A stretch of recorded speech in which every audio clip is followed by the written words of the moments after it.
Puyo Puyo is one of the most iconic, influential, and popular puzzle games of all time. It is, without a doubt, one of the biggest names in the entire genre. When you think of puzzle games, well, you probably think of Tetris, and then, like, Portal. And then after that, it's probably, like, Dr. Mario or Bejeweled. And even then, there are still the big-name indie titles like Baba Is You, Return of the Obra Dinn, Superliminal, Blue Prince. And then, of course, it's hard to ignore mobile titles like Candy Crush or Cut the Rope. But after all of that, then, finally, you might think of Puyo Puyo. It is one of the most fun and engaging games in the entire genre, with seemingly infinite levels of creativity, complexity, and strategy, all stuffed into a cute little package. It is, without a doubt, Sega's premier puzzle game, and one of the few franchises to survive the great Sega IP purge of the past 2 decades. And it is one of my favorite franchises of all time. It is also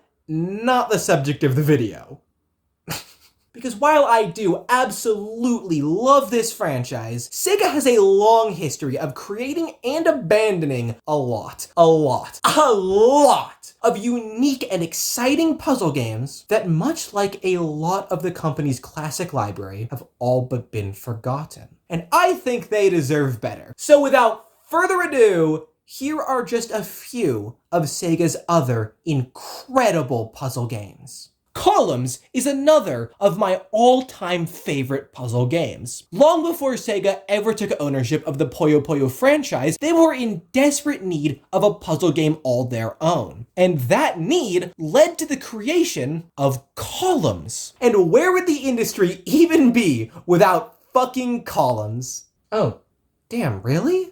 This game is kind of like a mix between Puyo Puyo and Bejeweled, and I promise that I'm not just saying that because of the jewels. Columns is a falling block puzzle game where columns... Oh, okay, yeah, I see what you did there. ...of gems descend from the top of the screen in sets of 3 and attempt to fill the play box. You can change the order in the air and place them anywhere you want, just don't let them touch the top of the screen. It's pretty standard so far. You clear sets of gems by matching 3 or more in a row, and that's where the Bejeweled comparison comes from. You can match the gems in any direction, vertical, horizontal, diagonal, just don't try to make a circle, it's not possible. Clearing sets of gems will cause any gems above them to fall into place, allowing and even encouraging you to plan out your moves several steps in advance in order to create massive combos that drastically increase your score. And that's where the Puyo Puyo comparison comes from. It's a very simple game, at least on the surface, but it's also a very addicting experience and one of the best games on the entire Sega Genesis. And it even managed to get multiple numbered sequels for some reason, and eventually even a port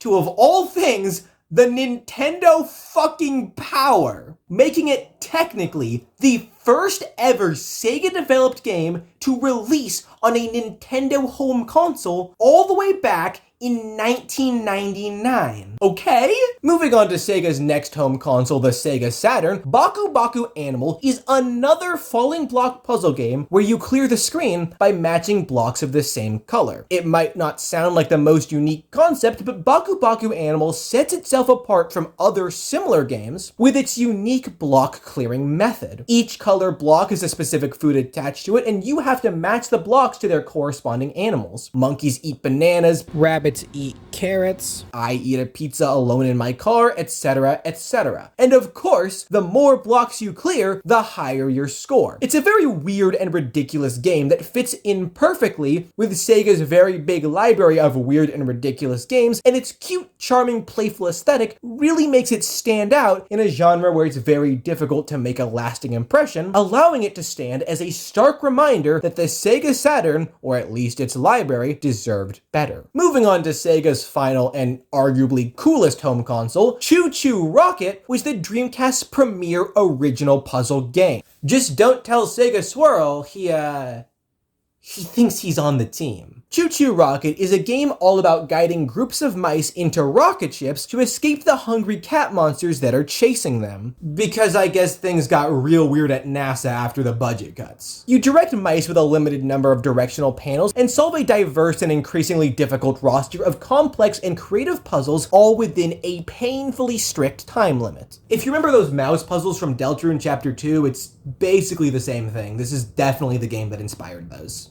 Chu Chu Rocket is a very short game that can be beaten pretty quickly unless you're as stupid as I am. Wait, I'm confused. Do I put this in my mouth?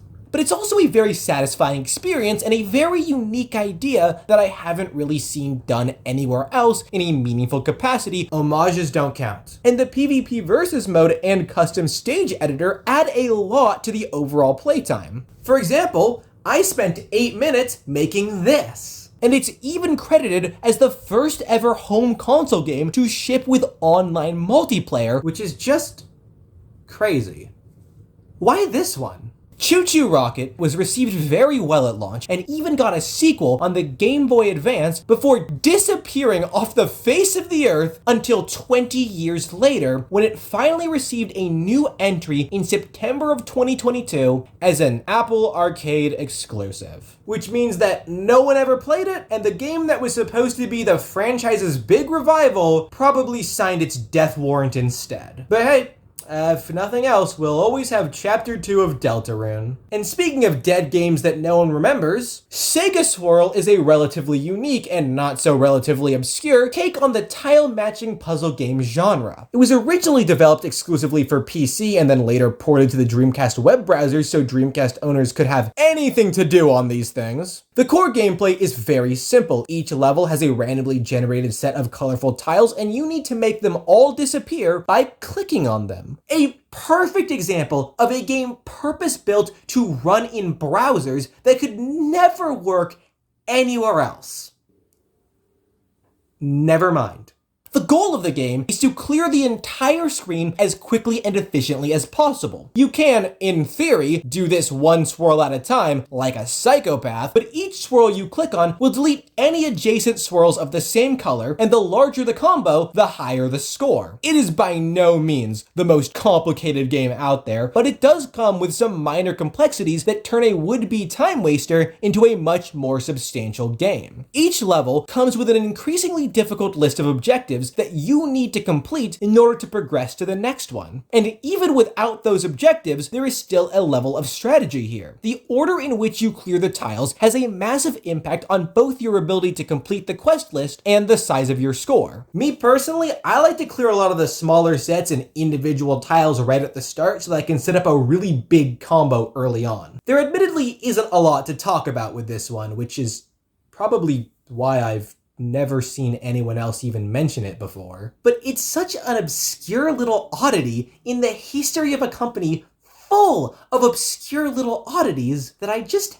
had to mention it. And speaking of obscure little Sega oddities, did you know that Sega made a Tetris? And I don't just mean that Sega published a Tetris on one of their home consoles. That happens all the time. I mean that Sega, years before anyone had even conceived the idea for Puyo Puyo Tetris, developed their own official version of Tetris for the Sega Genesis. Yeah, okay, so long story long, in the 1980s, Soviet computer scientist Alexei Pajitnov, also known as the guy from the Apple TV biopic where he isn't even the main character, developed Tetris, the single most popular and famous puzzle game of all time. It quickly spread throughout the Soviet Union, finding immense popularity with anyone who could get their hands on it. Word of a new technological innovation and cultural phenomena quickly made its way to other parts of the world, and never once to miss out on an opportunity to capitalize on someone else's idea, developers all over the world, Nintendo, Atari, Microsoft, and of course, Sega, caught wind of the game's immense popularity and began competing to curry favor with Alexei Pajitnov. And then, upon realizing that he had no legal ownership over his own creation, because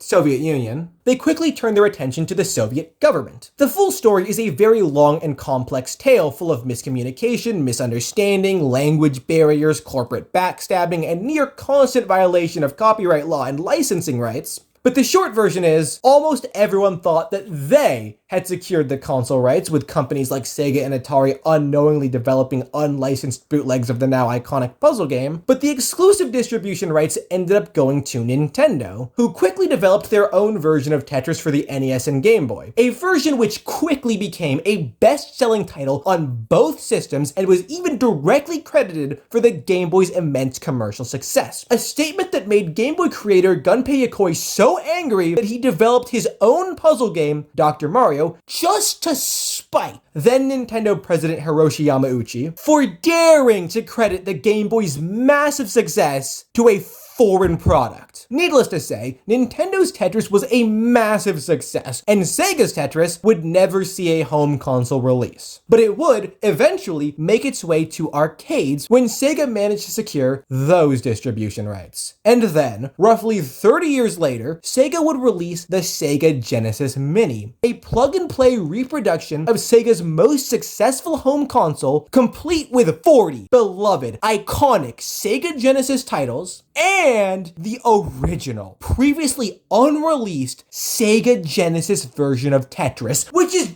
just so cool. This game is a very solid version of classic Tetris, with some people even going so far as to say that it is a better version than the NES equivalent. And sure, why not? I think that visually NES Tetris is a much better game, but outside of that, I don't really care to compare. To me, classic Tetris is classic Tetris. They're all at least a little different, and it's very easy to make a bad one, but any version that is good is going to be great. And personally, I just don't care which one is better. I'm just happy to have another version of Tetris to play, especially one with such an interesting story. So there you go. That's Sega Genesis Tetris with no Puyo Puyos allowed. And if you're currently thinking, yeah, man, sure, I guess, but it's still kind of a stretch, you are gonna fucking hate the next one.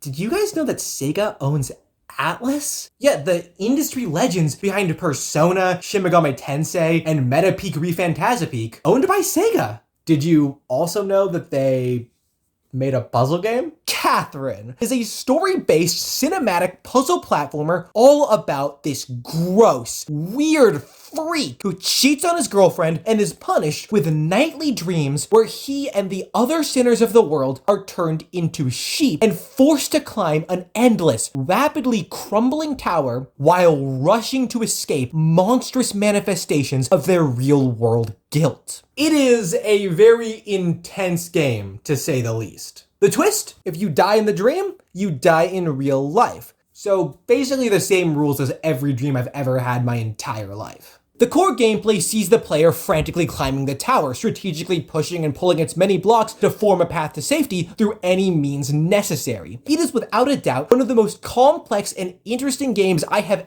ever played, with seemingly infinite techniques and strategies that you will have to learn and implement if Vincent is going to have even the slightest chance of survival. Catherine is a very heartfelt and beautiful game with a lot to say about good and evil, social ethics, our responsibilities to those around us, what it means to be a good person, both for our own sakes and the well-being of others, and the kinds of little everyday cruelties that have been normalized in all human relationships, romantic or otherwise. It is a very special game that holds a very special place in my heart. And even if Sega didn't technically have very much at all to do with either of its releases, I mean, they didn't even technically own Atlas when the game first came out, I still wasn't gonna miss out on my one and only chance to talk about Catherine, a game that has been retroactively ruined by the ever-evolving culture of the internet.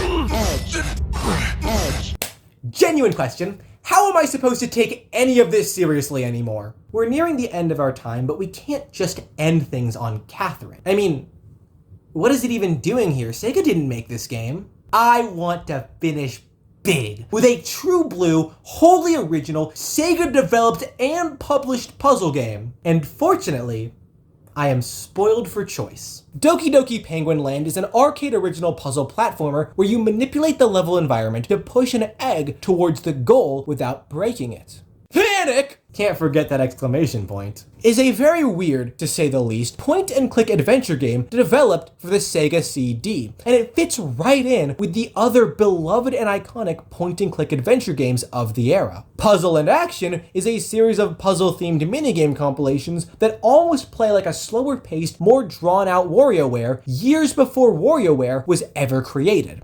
And I guess Sega owns Angry Birds now, which is kind of a physics-based puzzle game. So yeah, sure, whatever. If I can have Catherine, you can have Angry Birds. They're all very cool and creative games, symbols of classic Sega's seemingly endless ability to create and innovate, and they all deserve their own place in gaming history. But if we're ending things here, I want to talk about a Sonic game. Because what could possibly be more Sega than that? But it's not just any Sonic puzzle game, it's the big one, the iconic one, the one everyone fondly remembers. Dr. Robotnik's Mean Bean Machine is a 1v1 falling block puzzle game where vibrant, colorful beans, I guess, descend from the top of the screen and attempt to fill the play box. Matching sets of any 4 beans of the same color will cause them to disappear, causing any beans above them to fall, and allowing you to plan out your moves several steps in advance